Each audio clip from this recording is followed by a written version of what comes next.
Ma'am, we need to review your operational records, all of them. Records for what? We feed children here. Meal counts, invoices, distribution logs. We're a nonprofit, that's what we do. You reported 2,500 meals daily at this We location. serve a lot of kids. Then you won't mind explaining why surveillance shows This no feels activity. like harassment. I'm calling You're my free to do lawyer. that. The agent pulled out a folder. 2,500 meals a day at one location. That's what you claimed. We serve a lot of children. Huh, okay, sure. The agent nodded slowly. Then you won't mind explaining why our surveillance shows 0 kids entering that building. Bok's face changed just for a second. This is harassment. I'm calling my lawyer. Call whoever you want. We're not leaving without those files. Amy Bok had no idea what she had just walked into. In the next few months, her entire operation would collapse. 78 people arrested, over $250 million stolen, and the woman who called herself a child hunger advocate would be found guilty on all counts. She now faces up to 33 years in prison. But here's what makes this story even bigger. Feeding Our Future was just the beginning. Federal prosecutors now believe the total fraud in Minnesota could reach $9 billion. $9 billion stolen from programs meant to help children and struggling families. The FBI had been watching for months. They had surveillance footage, bank records, text messages. They knew exactly how Bok's network worked. Fake meal sites, made-up children, millions of dollars flowing to luxury cars, Maldives vacations, and overseas bank accounts. And the political fallout, it went all the way to the top. Governor Tim Walz just dropped out of his re-election campaign because of this scandal. The same Tim Walz who ran for Vice President of the United States. The bank records, the text messages, the surveillance footage, they captured everything. And what investigators found would expose the largest social services fraud in American history. Before I continue, have you ever seen someone abuse a system meant to help others? Tell me in the comments what happened. But who was Amy Bok, and how did she build this empire of fraud? Bok founded Feeding Our Future back in 2016. On paper, it looked like a good thing. The nonprofit said it would help feed hungry children in Minnesota. For a few years, it seemed real. Then COVID-19 hit in 2020, and everything changed. The pandemic created a perfect storm. Schools closed, kids needed meals. The federal government pumped billions of dollars into child nutrition programs. There was money everywhere, and not enough people watching where it went. Bok saw her chance. She started recruiting people to open meal sites across Minnesota. These were supposed to be restaurants and community centers that would cook and serve food to children. The government would pay them back for every meal served. But here's the thing, many of these sites were completely fake. By the time the FBI caught on, Feeding Our Future had opened more than 250 sites throughout Minnesota. Bok controlled everything. She approved the fake sites, she processed their claims, and she collected over $18 million in administrative fees for herself. When investigators started asking questions, she had a defense ready. She claimed she was just a child hunger advocate being unfairly targeted. FBI Director Christopher Wray had a different view. He called it the largest pandemic relief fraud scheme in America. But wait, there's more to this story. Bok didn't work alone. She had an entire network of people helping her steal from children. This wasn't some small-time scam. This was organized crime hiding behind a non-profit smile. Bok had dozens of people working with her. Let me tell you about a few of them. Salim Said was her main partner. He got convicted right alongside Bok. Then there was Abdiaziz Shafii Farah. He got 28 years in prison, the longest sentence so far. He wired over $1 million to banks in China while the scheme was running. And Abdimajid Mohammed Nur. He was only 24 years old, just 24. He got 10 years in prison and has to pay back $48 million. Now let me explain how this scheme actually worked. It's almost unbelievable. Step 1. Bok recruited people to open fake meal sites. These could be restaurants, community centers, or just empty buildings. Step 2. These sites would claim they served thousands of meals every day to children. Step 3. They submitted fake attendance lists with made-up names. One site literally used names from a website called listofrandomnames.com. I'm not making this up. Step 4. They used an Excel formula to randomly generate ages between 7 and 17, because the program only paid for children's meals. Step 5. Feeding Our Future approved all these fake claims, then everyone split the money. The numbers were insane. One restaurant claimed it served 2,000 to 3,000 meals per day, but the year before, that same restaurant only made $500 to $600 per day total. Another site submitted a list of 2,040 children, but when investigators checked, only 20 names matched actual students in that school district. In total, they claimed to have served 125 million meals. The FBI says almost none of those meals were ever served. Let me know in the comments, have you ever seen fraud this bold? January 2020. 22, before sunrise, FBI agents across Minnesota got ready to move. This was the day everything would change. 250 law enforcement officers, 25 search warrants, all executed at the same time. FBI agents, IRS investigators, and U.S. postal inspectors worked together on this one. It was massive. They hit homes, businesses, restaurants, offices, anywhere connected to feeding our future. And what they found was exactly what they expected. Fake invoices, fake receipts, lists of children who didn't exist, bank records showing millions of dollars flowing out to luxury purchases, text messages between the fraudsters bragging about their crimes. All the evidence got brought back to the FBI Minneapolis field office. Forensic accountants started going through everything, following the money, untangling the web. Over the next months, the investigation grew even bigger. More than 100 search warrants executed, another 100 seizure warrants. They reviewed over 1,000 bank accounts. Every thread led to more threads. FBI Special Agent in charge Michael Paul put it simply, it was just a massive fraud scheme. But here's what makes this different from other fraud cases. It wasn't just about the stealing, it was about what they did with the money. If stories like this matter to you, hit that subscribe button now. You don't want to miss what comes next. Because what the FBI discovered about how these criminals spent their stolen money, it would make your blood boil. Remember something important. This money was supposed to feed hungry children during a pandemic when families were struggling just to survive.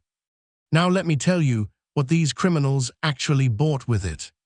Luxury cars, we're talking Porsche Macans, Mercedes, BMWs, not one car, dozens of cars. Lakefront properties in Minnesota, beautiful homes on the water, paid for with money meant for kids.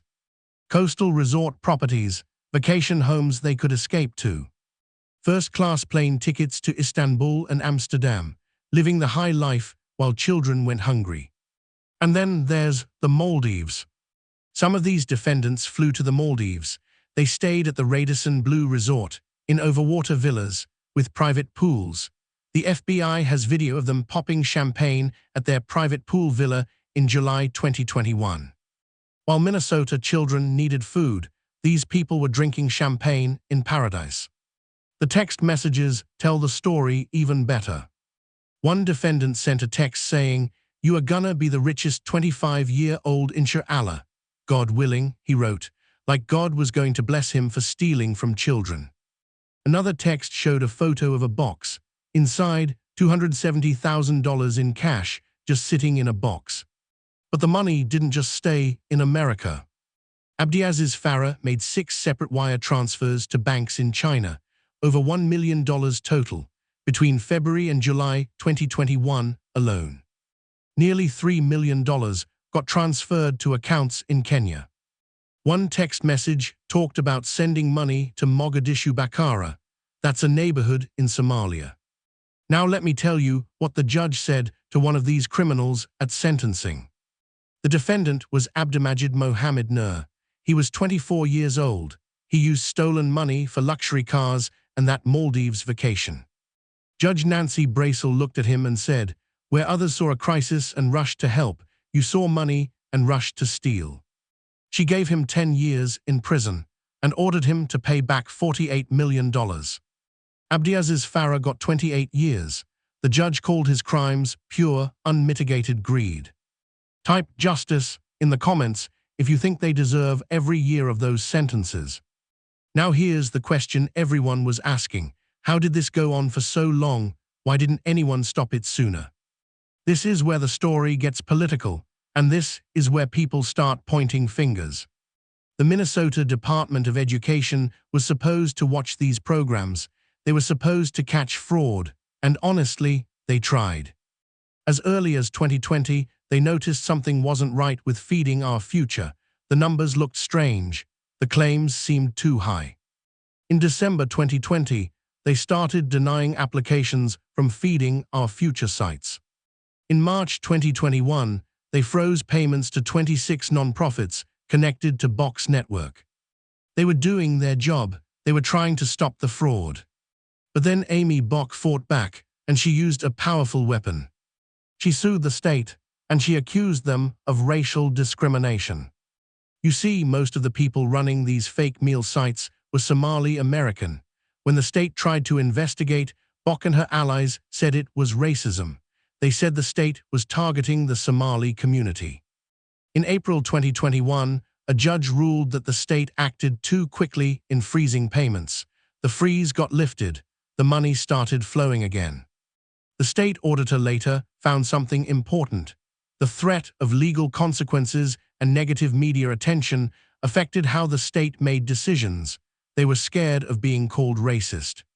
A Somali investigator who worked for the state's fraud office said the same thing. He said concerns about being portrayed as racist made the Walz administration reluctant to pursue fraud allegations. Think about that. Criminals were stealing hundreds of millions of dollars, and the state was afraid to stop them because they might get called racist. But it gets worse. Politicians got involved. They protected Feeding Our Future. Minneapolis City Council member Jamal Osman lobbied on behalf of Feeding Our Future. He pushed the state to back off. State Senator Omar Fateh publicly praised Amy Bock. Witnesses say he even called the Attorney General to help her. Mayor Jacob Frey's advisor was a man named Abdi Salah. He helped Feeding Our Future too, and guess what? He later got convicted in the scheme. Multiple politicians received campaign donations from people connected to the fraud. After the indictments came out, they all gave the money back or donated it. The Minnesota Department of Education eventually did the right thing. They contacted the FBI. The real investigation began. But by then, over $250 million was already gone. Comment below if you think the politicians who protected this fraud should face consequences too. Here's the thing though, this scandal might have stayed in Minnesota. It might have been just another fraud case that most Americans never heard about. But then, a 23-year-old YouTuber changed everything. December 26, 2025, the day after Christmas. A young man named Nick Shirley posted a video on YouTube.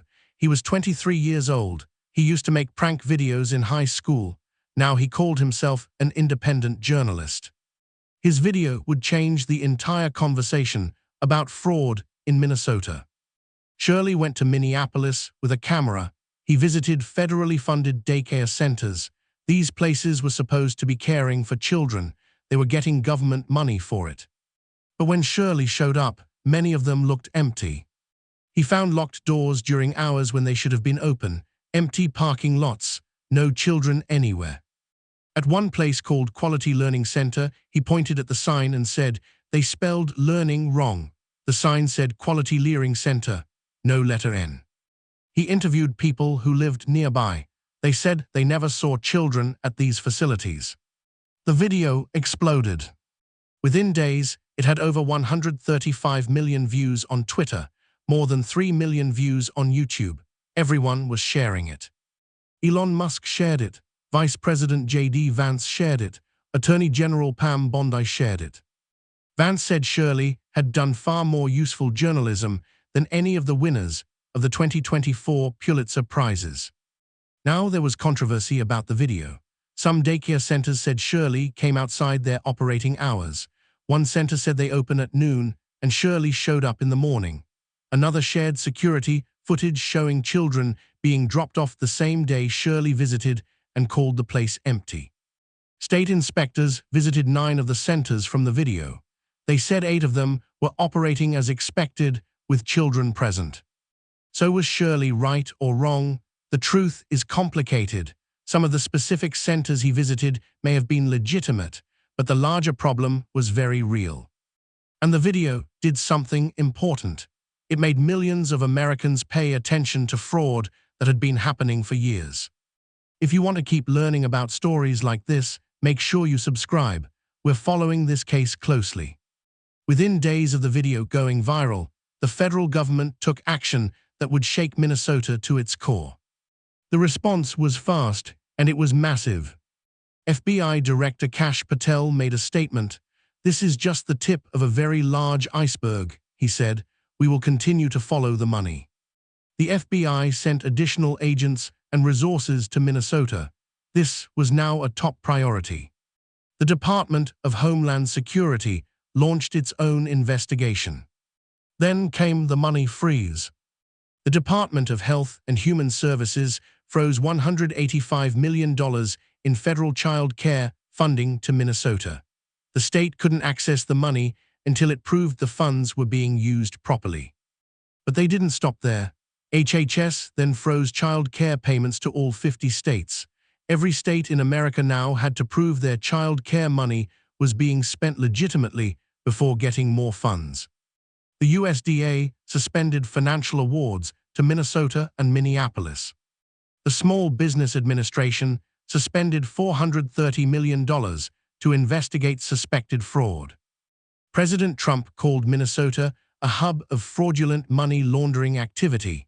He announced he would end deportation protections for Somali immigrants in Minnesota. He deployed over 2,000 federal agents to Minneapolis. The House Oversight Committee launched an investigation. Chairman James Comer scheduled hearings. They wanted Governor Walz to testify. The Treasury Department started looking into something even more serious. They wanted to know if any of the stolen money went to Al-Shabaab. That's a terrorist group based in Somalia. So far, investigators say they haven't found evidence of a terrorism connection. Former U.S. Attorney Andy Lugar said there was never any evidence that this money went to fund terrorism. But the investigation continues. Let me know in the comments what you think about the federal response. Did they do enough? Did they go too far? And then came the political earthquake that nobody expected. Tim Walz had been governor of Minnesota since 2019. He was popular with Democrats, popular enough that Kamala Harris picked him as her running mate in the 2024 presidential election. He had already announced he was running for re-election in 2026. He had no serious primary challengers.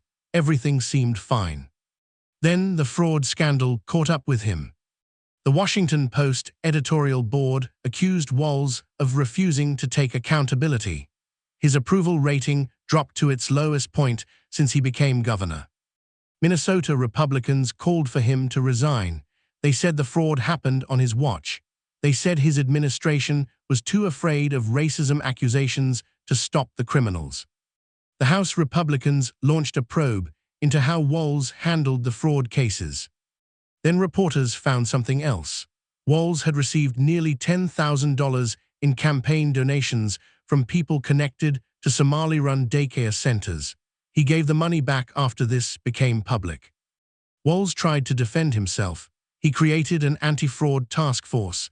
He hired a new fraud prevention director named Tim O'Malley.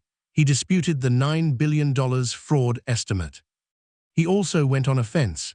He called Trump's attacks vile, racist lies and slander against Minnesota's Somali community. On December 29, 2025, Walz said something that got a lot of attention. "This is what happens when they scapegoat," he said.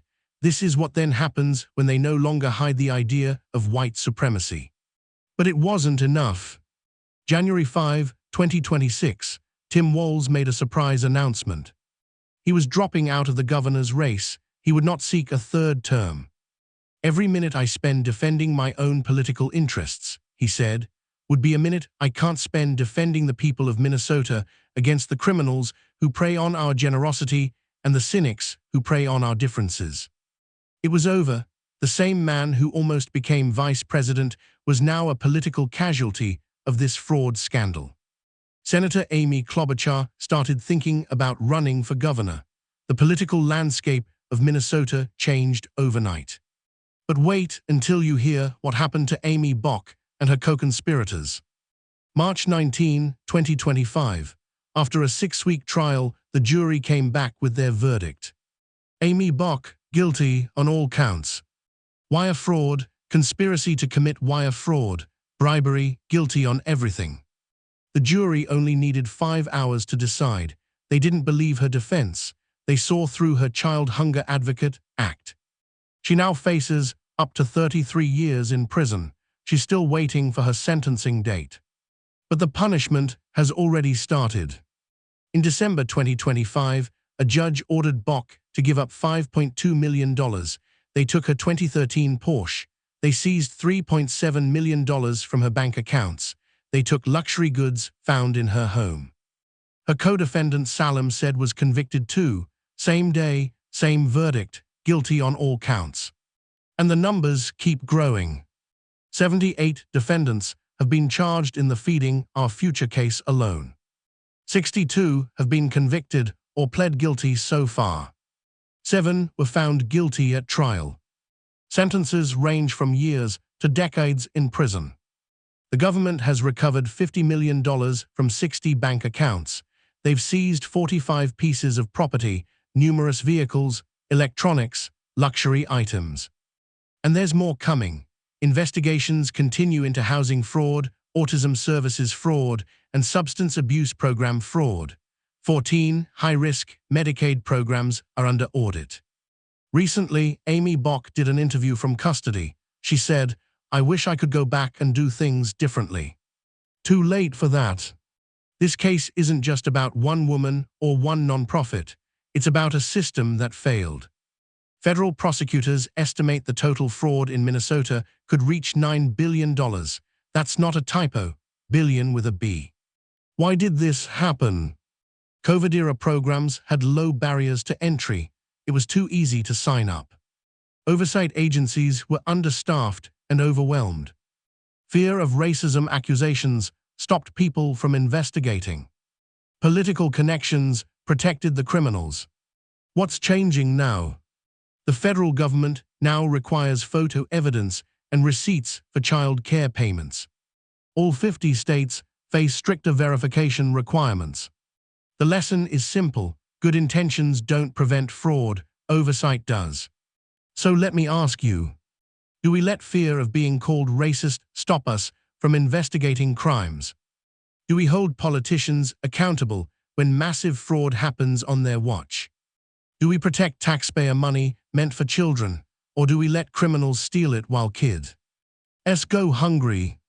Because if we don't fix our oversight systems, if we don't enforce the rules equally, if we keep letting political connections protect criminals, then we're just waiting for the next Amy Bock, the next billion-dollar scheme, the next betrayal of vulnerable children.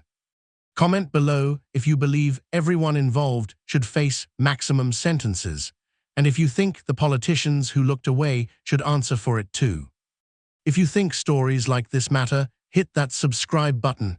We're going to keep exposing these schemes. We're going to keep following the money. We're going to keep demanding accountability. This isn't just about one nonprofit or one governor. It's about whether we protect the most vulnerable people in our society or let criminals exploit them. $250 million stolen from hungry children, spent on Porsches and Maldives vacations, while politicians looked the other way. Never forget what happened here.